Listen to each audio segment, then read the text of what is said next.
Links Arnizzare. Hello, Simon Rainier, Links Arnizzare out of Kamloops, British Columbia, and my god, it is windy today. We had snow this morning. Snow. Not happy about that. Anyway, today, I want to talk very quickly about the 3 elements I feel allow you to win every single fight you ever have. If you control your distance, if you control your timing, and if you control your position, you're basically set for any kind of sword fight.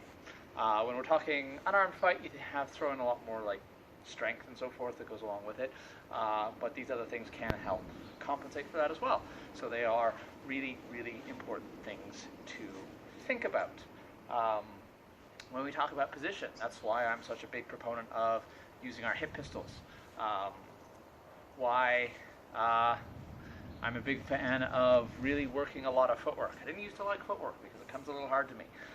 Now I love it. And I practice it as much as I possibly can. Not saying I'm the best at it, but I'm trying. And then we have our distance. Distance management is extremely, extremely key. Well, there was an old Roman text talking about how the top 2 inches of the sword is the part that actually kills someone. When I have this is I think a 41 or 42 inch blade, that's an extra 39 to 40 inches that if I'm getting closer than that, I'm really just wasting all that space, and I don't want to do that. So we have 2 ways of kind of approaching a target with either a thrust or a cut. Make sure you have a target. I don't, just kind of pretend at this point.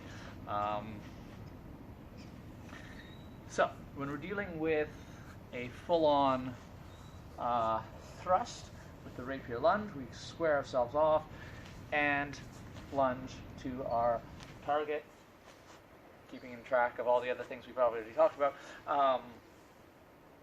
For practice, approach the target, lunge, you should just hit it, little tiny bend in the sword,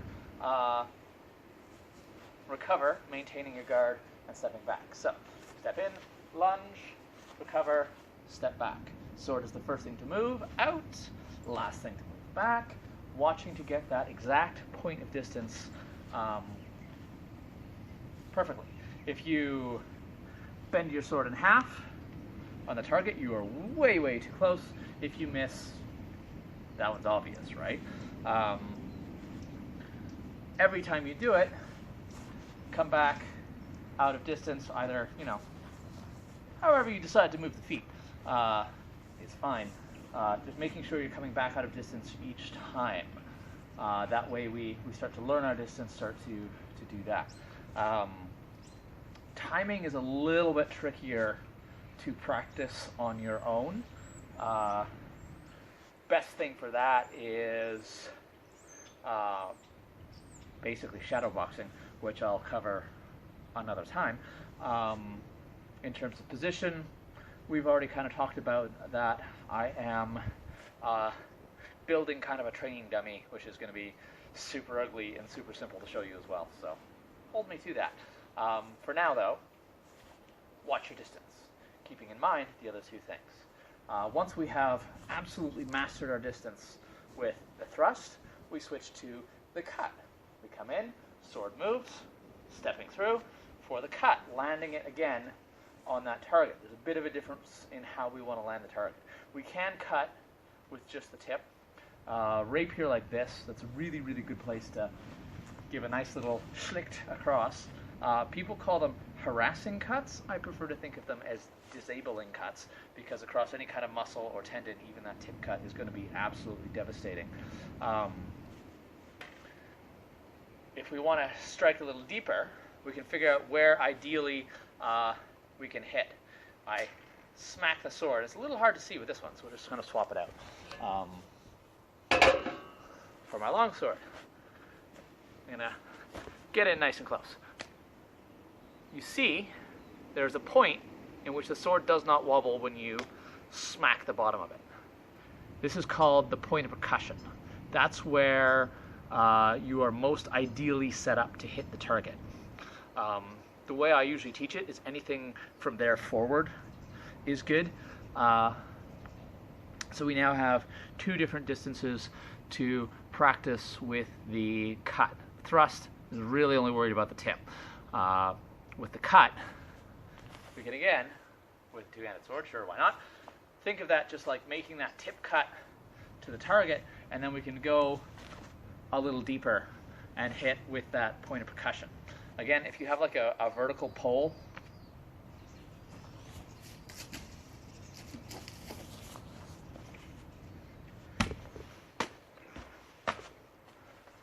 ta-da! Thinking of cutting with just the tip, and then cutting a little deeper to that point of percussion. Obviously, as we do that, there's going to be other people's swords in the way when we're fighting, but for now, we really, really want to know those two distances. Another key point, as we are doing this, making sure we are not overextending ourselves, right? We always want to be in balance, always want to be in a place where we can strike that target, come back.